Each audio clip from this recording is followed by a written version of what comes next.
Hey everyone, welcome to the Reddit branch. Today we have interesting stories from Reddit that I would love to hear your opinion about. So feel free to let me know what you think down in the comment section. If you enjoy the video, please give it a thumbs up and subscribe to the channel for content like this every day.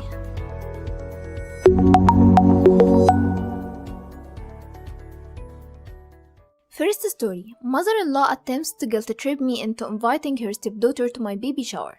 Alright, some backstory.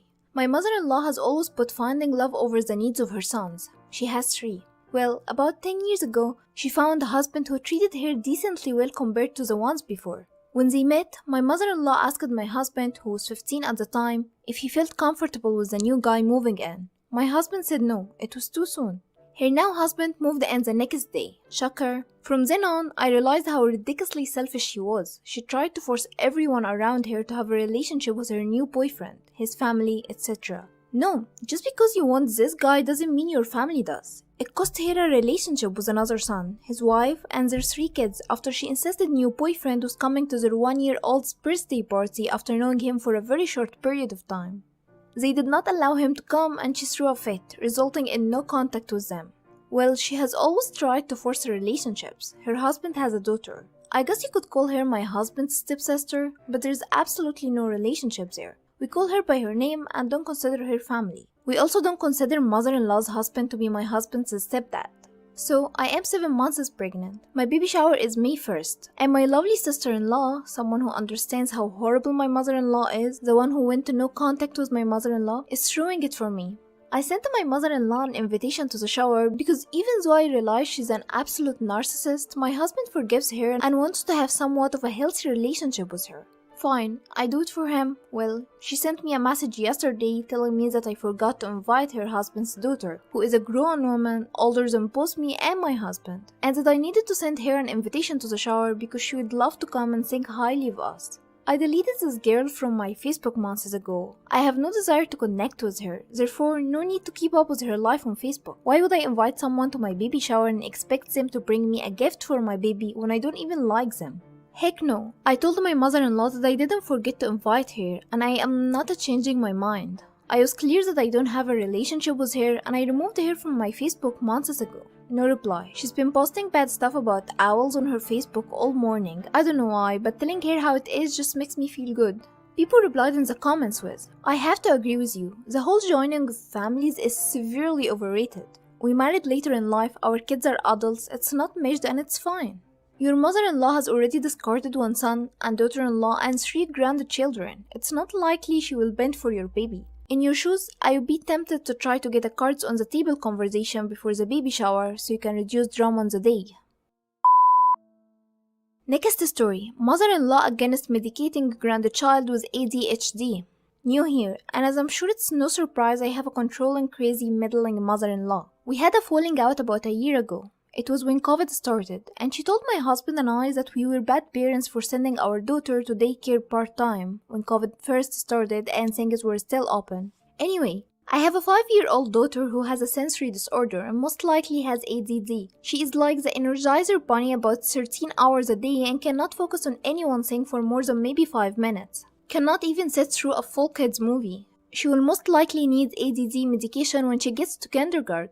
We have had multiple specialists tell us this. She has been going to occupational therapy for some of this stuff and my mother and father-in-law found out from my husband. They had a fit and told my husband we were going overboard and that my daughter is not allowed to be medicated.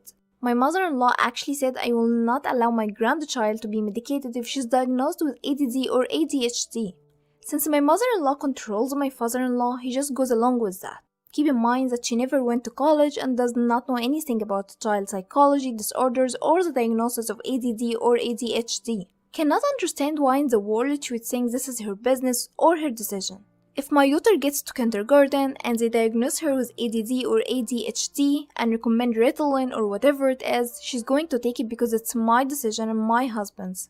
If it will help my daughter focus at school and help her overall, it's her parents' decision. I am still in complete shock that my mother-in-law would think it's her place to tell us whether or not we can medicate our daughter. She doesn't pay my mortgage and doesn't even help out with our daughter except for maybe once every 3 months for a couple of hours. Anyone else go through anything like this? My husband is always stuck in the middle and he hates it. People replied in the comments with, "Your husband is only in the middle because that's where he allows himself to be. He should have been the first one to tell her it is in no way her decision what medications your daughter will take. Just because she runs your father-in-law doesn't mean she runs either of you or your household. She's not your daughter's parent, so her opinion is completely irrelevant. She definitely doesn't get to demand a damn thing. Again, your husband should be the one setting her straight about exactly what her role is in your daughter's life. His circus, his monkeys." As for what I have to say about the situation, I haven't even remotely experienced a situation like this before, but I really hope they get their daughter the medications and care she needs so she can lead a healthy life. The in-laws should have no opinion on this. Next story, my stepmother is out of control. Posting for my husband. My stepmother has lost both of her children. My husband has lost his baby girl from a previous marriage when she was only 28 days old. His ex-wife also took his now 8-year-old son, moved to a different city and stopped answering the phone. And I had a miscarriage last October.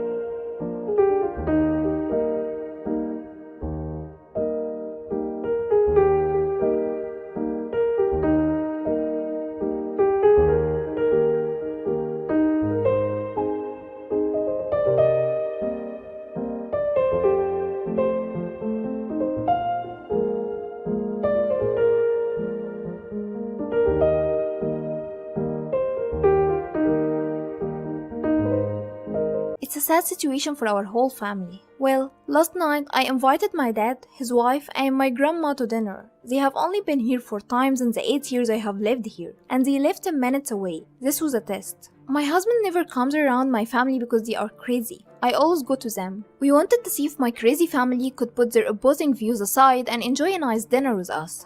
Big mistake. My stepmom was all smiles when they showed up. I don't know how drunk she was. I was inside with my dad and grandma. My husband was outside with my stepmom while she finished her cigarette. My husband wanted to show understanding to my stepmom's pain. "I know how you feel, as you know I lost my daughter too." She replied, "Yeah, well, have it happened twice." Now maybe that doesn't sound bad to outsiders, but to my husband it was belittling and rude. He has lost both of his kids. One just isn't dead. And our worst fear is finding out something happened to him way after the fact, because we don't know where he is. Well, my husband shut off his feelings and acted like nothing happened all night. He did everything he could to make her smile and made sure I had a good night with my family. It was not a good night despite his efforts though. Dinner was not ready till 8:30. We had grill issues and the time to cook on the recipe I used was way off. In the 2.5 hours they had been here, my stepmom had found my Jack Daniels after I told her we didn't have any alcohol, and realized we had no drugs to share with her. She then called her drug dealer to come pick her up from my house and take her up the road to her parents' house because they are alcoholics too and will give her all the drugs she wants. She left my dad here. She didn't eat. She didn't throw a fit about any of it. But she did leave. That hurt me and my dad. Then about 15 minutes later, my remaining family all sat down and started chatting. Then my dad just randomly mid-sentence gets up and leaves. Barely a goodbye. Do not know why. After a while, my grandma's leaving. I woke her outside and I was talking about how tired we are of dealing with my stepmom and how she doesn't care about us. Why should I care about her? My stepmom told me years ago that because I lost my mom and she lost her daughter, we were meant to be here for each other. But she has never been there for me. I started crying because all of them is that's my whole life. I woke inside to find my husband crying, and he never cries. He was just laughing and smiling with my family all night. I thought the only problem of the night was my stepmom leaving us all to get high. Then he tells me what she said. I immediately stopped crying for myself. My sadness turns to anger and my blood is boiling. She said, "What?" Then I remember her telling me she hates when people say I know how you feel. In her eyes, no one can comprehend the pain she's in. She's the only one who can feel this much pain. No one can measure up to what she's been through. I spent the remainder of the night consoling my now drunk and sobbing husband, and I don't know what to do. I want to drive over there and put her in her place, and I want to tell my dad to put her in rehab, force her to get therapy, stop enabling this insanity. Nothing is going to change if nothing is said, right? No one will talk to my stepmom about her faults. Once, my dad tried to talk to her about something she did that bothered him, and she stopped talking to him for 2 weeks. That was before my siblings died. Her mom is manic bipolar. She shows traits of that. My grandma doesn't want my dad to quit talking to her because of my stepmom. They all have reasons why they shelter my stepmom and don't tell her where she's messing up. Basically, she has been walking around being a total witch for most of her life with no accountability. She went too far this time. She messed up with my husband. She disrespected him and his children. I can't stand by and let this crap go on anymore. This cannot go unchecked, but I could lose the rest of my family if I go after her. I don't know what to do and my husband wants to move past it. Doesn't want me flipping out over something the witch probably doesn't even remember. The more we talked, the more we figured she didn't even mean to be a witch, but I don't care. I want this nonsense to stop. I can take all the pain in the world, but I cannot take someone hurting my husband. He's my best friend, my soulmate, and to see him crying over his kids because of her, when all we wanted to do is to have dinner, I cannot let it go. People replied in the comments with, "These people, ugh, no one wants to be around a rule junkie that doesn't care about anyone else but themselves. My whole entire family was recovering addicts. Not one of them ever left a family dinner to go get high. They did that crap before or after. But the one who loved being the center of attention, any kind of attention, would throw tantrums and say nasty things. But still, I never ever saw her leave. What's wrong with your dad? Do these people care even a little bit for you or your grandma? It's just so weird. Grandma should be invited over or picked up and spent time with, and your dad can wander off to wherever he wants, and your husband's wife can go get drunk at her parents'. Selfish witch. No need to confront her. She's selfish. She doesn't care for anyone but herself. Your dad has decided this is fine and picked up awful habits. She won't change. If you'd like to write her a text telling her what an awful garbage person she is and will always be, and she will never step foot in your house again, so be it. But confronting doesn't work. They know they are doing it. They just expect you to pretend you don't notice or aren't hurt by it. Addicts are the victims of their own choices and they will never ever see it any other way. This woman does not care. Has she always been drunk? Maybe she can care if sober. But for now, it's a no-go. Now for my personal opinion, honestly, I agree with that comment that says the stepmom just doesn't care. I'm not sure something will come out of the poster talking to her. The poster just might feel better when she speaks up and yell all her frustration. She might get through to the stepmom, who knows, but I wouldn't have high hopes she will change. If that doesn't work, she needs to go no contact. This concludes all the stories we have for this video. Thank you so much for watching and I hope you enjoyed it. Please feel free to share your opinions in the comment section down below. Until next time.